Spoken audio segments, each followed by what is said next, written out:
Miyazawa-san! Thank you for reminding me that I'm watching a 90s rom-com anime. I really miss people turning their head 3 times. You know, I still do it to this day, but as it trends dead, people look at me as I'm some weirdo.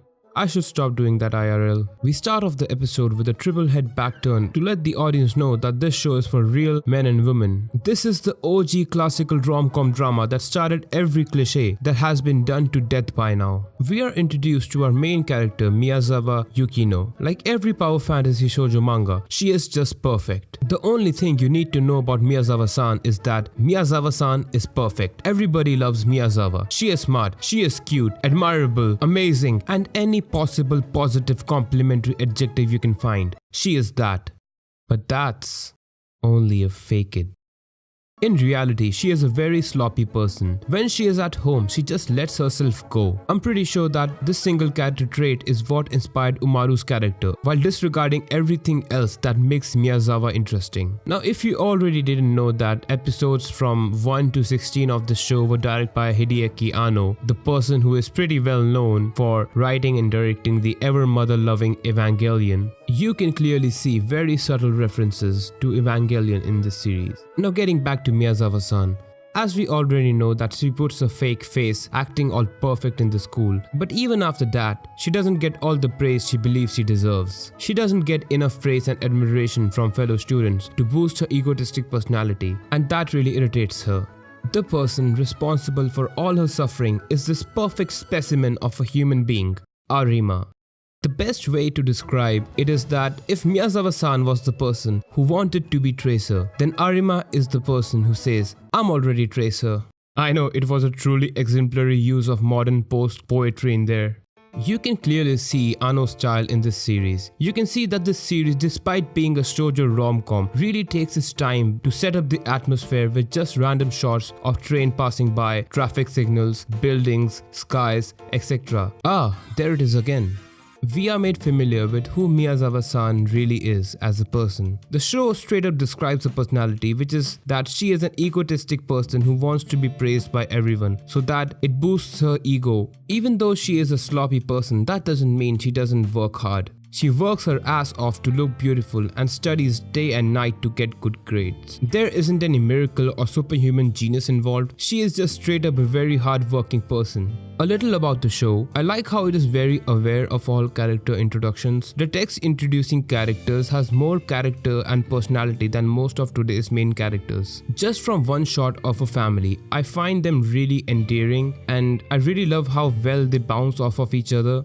Then we turn over to the topic of how Miyazawa feels about her decrease in popularity because of Arima. Now, take this into account that Arima has been one-upping her since day one, that too not on purpose. This man has been kicking her ass in both popularity and academics without even being aware about it. Miyazawa believes that Arima is aware of the popularity ego war she has going inside her mind. Even though she acknowledges all of Arima's pros, she still wants to one-up him, crush him, and be more popular.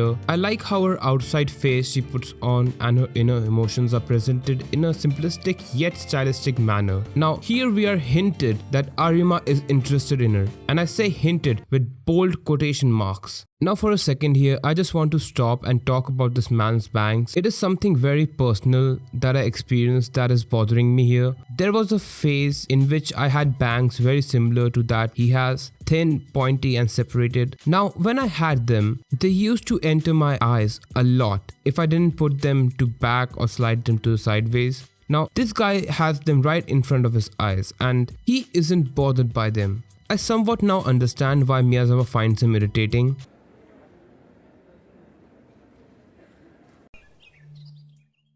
As I'm studying engineering right now, I understand what he's saying here. He thinks he is some hot shit. Back in my days, I could solve that problem while doing a quadruple front flip somersault through 7 rings of fire. Oh hey, look, Arima is playing. Wow, so awesome. Why is he wearing a tent while playing football? Is he trying to show off his wealth? What was that weak ass shot, huh? That shot was nothing. Come back to me when you can score a goal from half line while blindfolded. Oh, so you can speak Japanese? What a weeaboo. Hell yeah, sister. Show this guy hell. Now once again we can see Anno's touch on this series with these shots. Through this part of the episode, we are shown that all hard work Miyazawa puts in it is taking a toll on her and she isn't some supernatural person, and it also introduces a topic of conversation between Arima and her.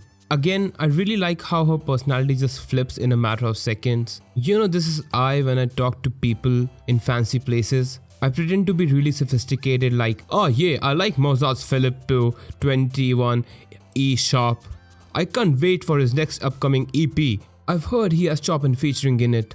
Shit like that. Now we are given a training montage of Miyazawa preparing for her boss battle against Arima. And guess what?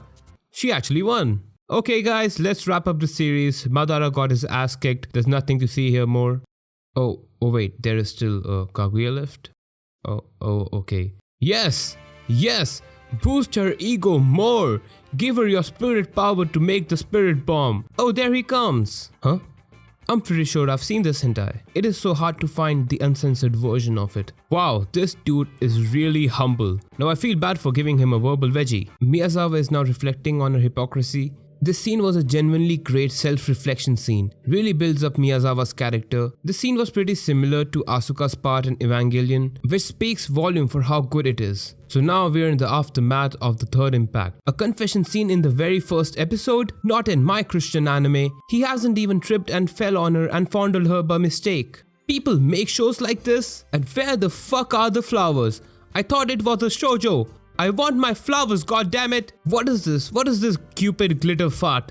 Give me my flowers. Now we are back to square one. This is just sad. Oh, so she rejected Arima because she didn't want her secret to get out? Let's see how long that lasts. Oh wow, this truly is a Anno anime. Fucking out of budget already. And what a convenient way to justify it. Well, I'm not saying that it wasn't clever, but come on. True that, sis. Well, the cat's out of the box. She is beauty, she is grace. And she will kick you on the chest and start the plot for this anime, but that's for the next episode. Despite how much I memed on this first episode, I genuinely enjoyed it. It is already a very renowned series and I'm looking forward to the rest of it. If you haven't seen this show and you want to watch a good romance, I've heard it is pretty good, and the first episode got me invested in both Arima and Miyazawa. I'd give this first episode a 8 out of 10. It was really fun to watch and the styles used in it were really clever. Well, that's expected of Anno. So a little announcement, I'll not be making videos during the first 3 weeks of December, and I'm not doing the 12 days of December. That's not the reason. It's because I have my end semester exams, so try to understand, guys. So thank you for watching. Like, subscribe, and if you want me to make an art of the first episode on any series, let me know in the comments below. And also we have a Discord server now. Join it by the link given in the description. And for now, stay classy.